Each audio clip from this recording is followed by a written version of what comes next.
बाळासाहेबांच्या तमाम शिवसैनिकांना तुमच्या ह्या अनिश गाढवेचा, बाळासाहेबांच्या या कडवट शिवसैनिकाचा आणि शिवसेनेच्या प्रवक्त्याचा मानाचा जय महाराष्ट्र. जर अजूनही शिवसेना एक वादळ या आपल्या हक्काच्या माध्यमाला शिवसैनिकांना आपण जर सबस्क्राईब केलं नसाल तर तुम्हा सर्व शिवसैनिकांना पुन्हा एकदा कळकळीची विनंती, आता ताबडतोब शिवसेना एक वादळ आपण सर्वांनी लाखोंच्या संख्येने सबस्क्राईब जरूर करावं, जेणेकरून महाराष्ट्राच्या कानाकोपऱ्यापर्यंत असलेल्या शिवसैनिकांपर्यंत शिवसेनेच्या अनुषंगाने असलेल्या साऱ्या बातम्या, सारा माहितीपट पोहोचवण्यामध्ये या माध्यमाची आपल्याला मदत होत असते. त्यासाठी शिवसेना एक वादळ आपण सर्वांनी लाखोंच्या संख्येने सबस्क्राईब जरूर करावं, ही तुम्हा सर्वांना कळकळीची विनंती.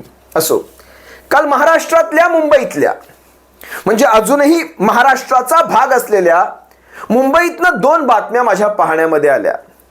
तुमच्या देखील आल्या असतील, पण मी विशेष उल्लेख करतोय, अजूनही महाराष्ट्राचा भाग असलेल्या मुंबईतनं ह्या दोनही बातम्या होत्या. ह्या बातम्या तुम्हा सर्वांसमोर घेऊन येण्यापूर्वी मला कवी सुरेश भटांची ही कविता आठवते. पाहुणे जरी असंख्य पोसते मराठी, लक्षात घ्या, पाहुणे जरी असंख्य पोसते मराठी, परी आपुल्याच घरात हाल सोसते मराठी, परी आपुल्याच घरात हाल सोसते मराठी.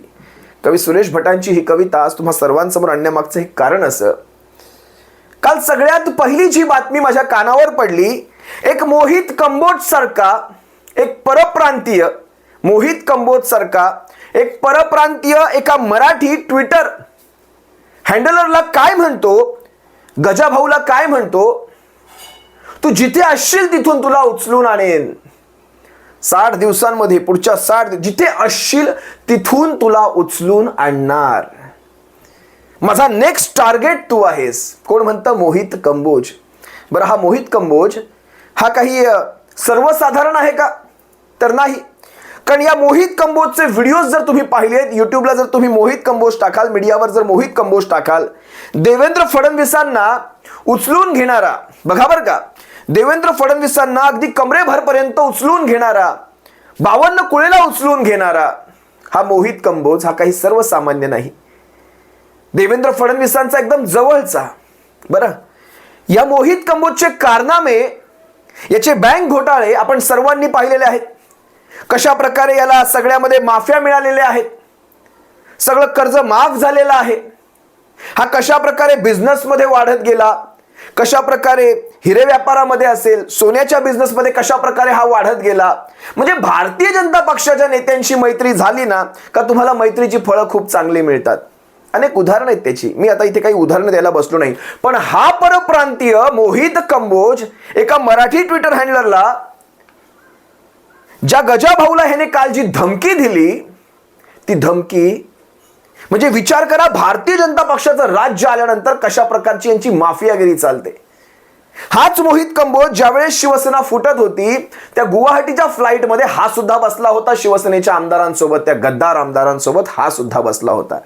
विचार करा शिवसैनिकांना, कुणाच्या हातात ही भारतीय जनता पक्ष पार्टी आहे आणि कोण चालवतंय. आणि हे सगळे म्हणतात आम्ही बाळासाहेबांची शिकवण, बाळासाहेबांचं हिंदुत्व, बाळासाहेबांचा मराठी बाणा वाचवण्यासाठी आम्ही गेलो होतो.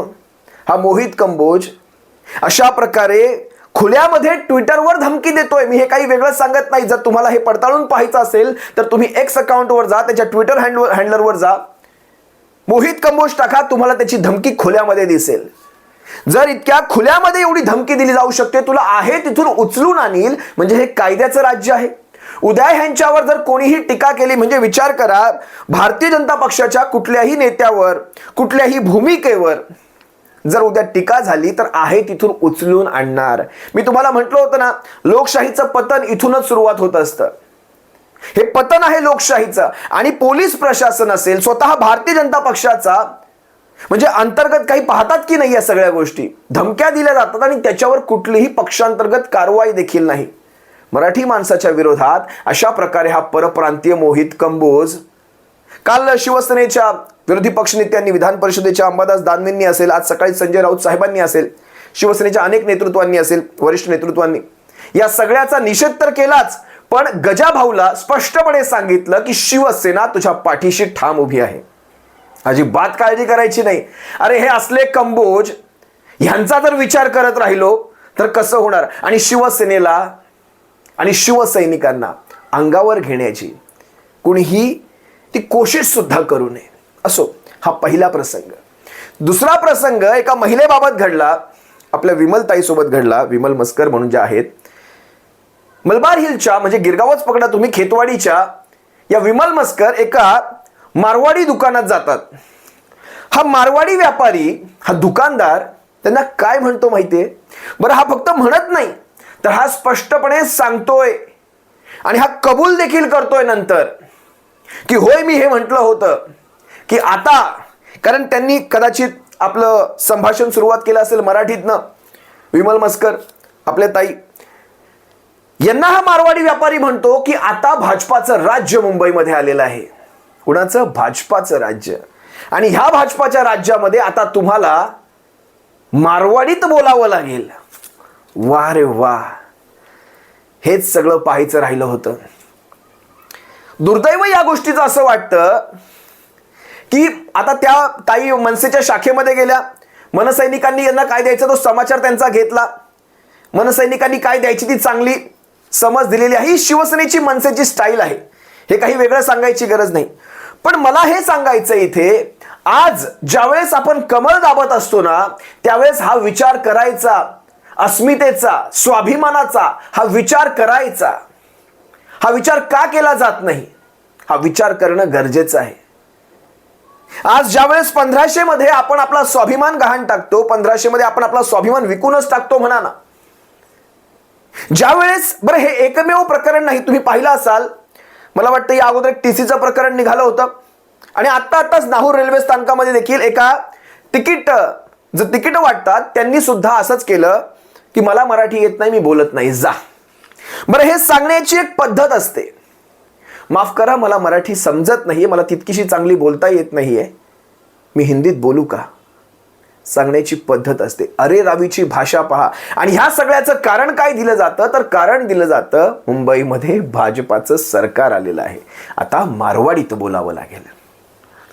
बरं, ह्याची जर पडताळणी तुम्ही जर कराल ना, बघा मी काय सांगतोय, ह्याची जर तुम्ही पडताळणी कराल तर घाटकोपर पूर्वेमध्ये म्हणजे किती आमदार ह्यांचे बाहेरचे आहेत पहा. घाटकोपर पूर्वेमध्ये पराग शहा, त्यानंतर तुम्ही सायन कोळीवाडा पाहाल तर तमिल सेल्वन. स्वतः ज्या भागात हा कालचा प्रकार घडला तो भाग आहे मलबार हिलचा, विधानसभेचा, गिरगावचा, आपला मराठी बहुल भाग हा गिरगावचा, खेतवाडीचा. ह्या भागामध्ये सुद्धा आमदार आहे मंगल प्रभात लोढा, जो मुंबईचा मागच्या वेळेसचा पालकमंत्री, म्हणजे मुंबईचा पालकमंत्री स्वतः बाहेरचा. त्यानंतर बरं, ही एकमेव प्रकरण नाही, म्हणजे हे 3 आमदार मी तुम्हाला सांगितले. चौथा आमदार सुद्धा मी तुम्हाला सांगेल, मिहीर कोटेच्या मुंबईमधनं, हे सुद्धा गुजरातचे. मंगल प्रभात लोढा गुजरातचे, पराग शहा गुजरातचे, तमिल सेल्वन तमिळनाडूचे. तुम्हाला आणखी काही नावं सांगतो, ही एवढीच नावं जर तुम्हाला जास्त वाटत असतील तर तुम्ही आणखी काही नावं ऐकावीत. नरेंद्र मेहता भाईंदरचे. बघा बरं का, जवळपास मी 10-12 नावं तुम्हाला इथेच सांगून टाकतो, आणखी भरपूर नावं आहेत. एवढं सगळं नावं काढायला माझ्याकडे तरी वेळ नाही. महेश बालडी उरण, महेश बालडी. विनोद अग्रवाल गोंदिया, अनूप अग्रवाल धुळे, संजय उपाध्याय बोरिवली. म्हणजे मुंबईचेच आमदार पहा ना, म्हणजे मंगल प्रभात लोढा मलबार हिल, तमिल सेल्वन सायन कोळीवाडा, पराग शहा घाटकोपर पूर्व, मिहीर कोटेच्या मुलुंड, त्यानंतर नरेंद्र मेहता भाईंदरचे, संजय उपाध्याय बोरिवलीचे, स्नेहा दुबे वसईच्या. बरं, ह्या स्नेहा दुबेंनी पराभव कुणाचा केलाय? भूमिपुत्रांचा, ठाकूरांचा. आणि जर भूमिपुत्रांचाच पराभवाची गोष्ट करायची झाली तर आणखी एक नाव येतं मग, महेश बालडी उरण. या उरणमध्ये काय घडलं, कसं आपण आपसामध्ये लढतो आणि कशा प्रकारे आपल्या हातून सारं काही निसटून जातं. बघा उरणमध्ये काय झालं, मनोहर शेठ भोईर शिवसेनेचे उमेदवार आणि शेका पक्षाचे उमेदवार प्रीतम म्हात्रे, ह्या दोघांमध्येच फाईट झाली. 2 भूमिपुत्र आपसात लढले आणि परका उरावर येऊन बसला. ह्या परक्याला मतं किती पडली पहा. महेश बालडीला मतदान झालं 95,390. खरं तर मला नवल ह्या गोष्टीचं वाटतं. आपण म्हणतो ना मारवाडीत बोलायचं, आता इथून पुढे मारवाडीत. हा महेश बालडी सुद्धा मारवाडी उमेदवार. मला एक साधं कळत नाही, या 95,390 मतदानामध्ये मारवाड्यांचा अगर समजा 10, 15, 20 हजारांचा टक्का जरी काढला तरी उर्वरित 60, 70, 80 हजाराचं मतदान हे स्थानिक भूमिपुत्रांचं मतदान झालं. तयारी ठेवायची या सगळ्या गोष्टी सहन करण्याची, तयारी ठेवायची आता इथून पुढे. कारण हाच महेश बालदी मागे काही विधानं करत होता, म्हणजे अगदी तुमच्या नॉनव्हेज जेवणावरनं सुद्धा विधानं केली जातात. यांची अनेक विधानं आहेत. आणि आज ज्यावेळेस आपण स्वतः भूमिपुत्र असून सुद्धा आपण ना मनोहर शेठ भोईर ना प्रीतम म्हात्रे आपली मतं भलक्यालाच, परक्यालाच, उपऱ्यांलाच. तुम्हाला आणखी एक गोष्ट सांगतो, प्रीतम म्हात्रेंना 88,878चं मतदान झालं आणि शिवसेनेचे अधिकृत मनोहर शेठ भोईर तिसऱ्या नंबरवर गेले 69,893. म्हणजे मनोहर भोईर आणि प्रीतम म्हात्रे या दोनही भूमिपुत्रांचं मिळून झालेलं मतदान आहे 1,58,771चं आणि या महेश बालदीला झालेलं मतदान आहे 95,390चं. हा फरक जवळपास 60,000च्या पुढचा आहे. जर एकत्र ही ताकद विखुरली गेली, ही मूठ सैल झाली आणि परका उरावर बसला. एकीमध्ये बळ असतं. झालं झालं झालं 5 वर्षासाठी पुन्हा परक्या, म्हणजे मागच्या 5 वर्षांसाठी सुद्धा परक्याच्या हातात उरण विधानसभा होता. याही 5 वर्षांसाठी जवळपास 6,512 मतांनी मनोहर शेठ किंवा प्रीतम म्हात्रेंचा पराभव झाला किंवा मनोहर भोईरांचाही पराभव झाला तुम्ही म्हणा, आणि हा परका आमदार निवडून आला.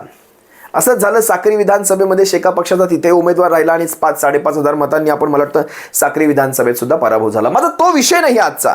माझा आजचा विषय स्पष्ट आहे की महाराष्ट्रामध्ये, आणि अजूनही मुंबई महाराष्ट्रात आहे, अजूनही आहे बरं का, कधी जाईल तिचा काही नेम नाही.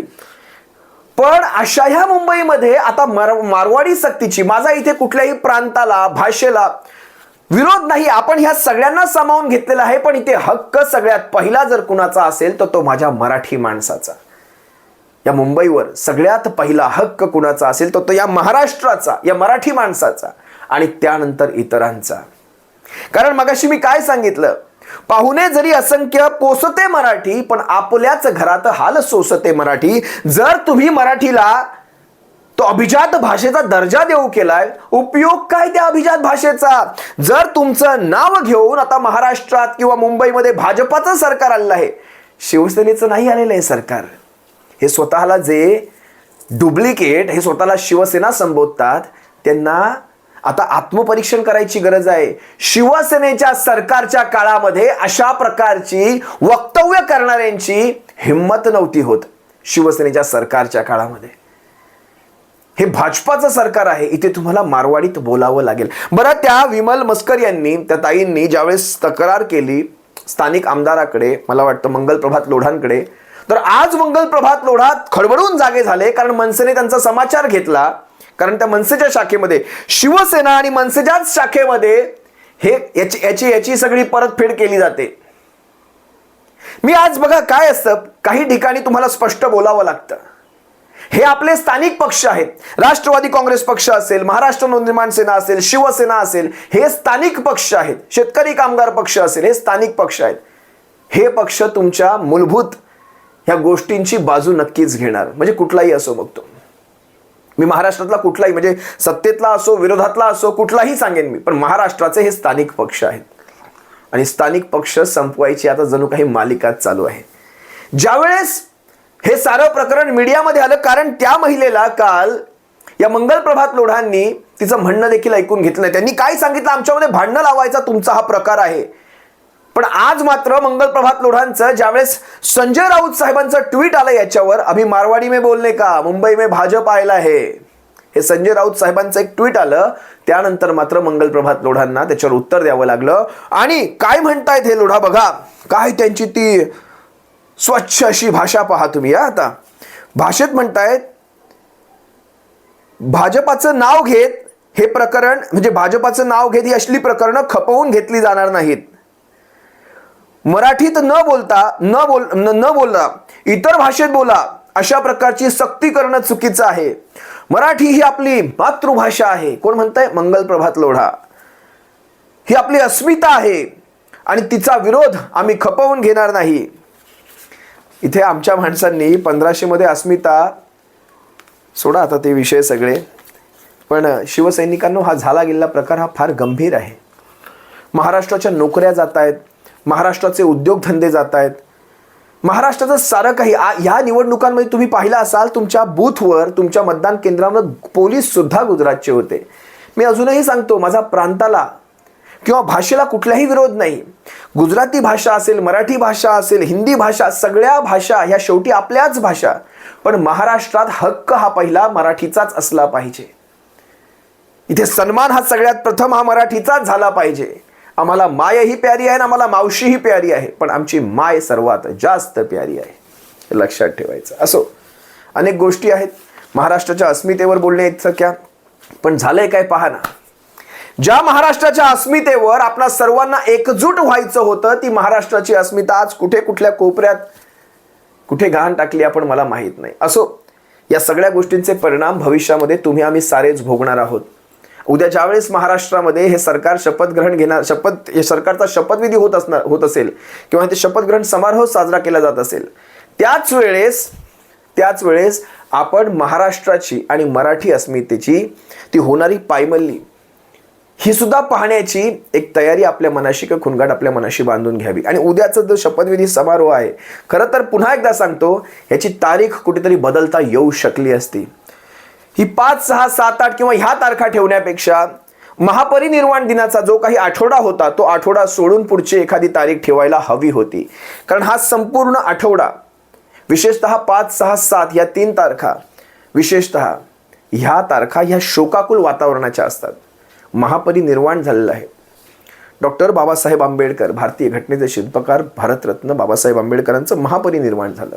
त्या काळामध्ये हा कसला साजरा करण्याचा दिवस, हे कसलं सरकार साजरा करण्याचा दिवस, ही तारीख कुठेतरी चुकली, हे माझं वैयक्तिक मत आहे. ज्याला जे समजायचं त्याने ते समजावं. असो, तुर्तास मी तुम्हा सर्वांची रजा घेतो. सप्रेम जय महाराष्ट्र. बाळासाहेबांच्या शिवसैनिकांनो, काळजी घ्या. जय महाराष्ट्र.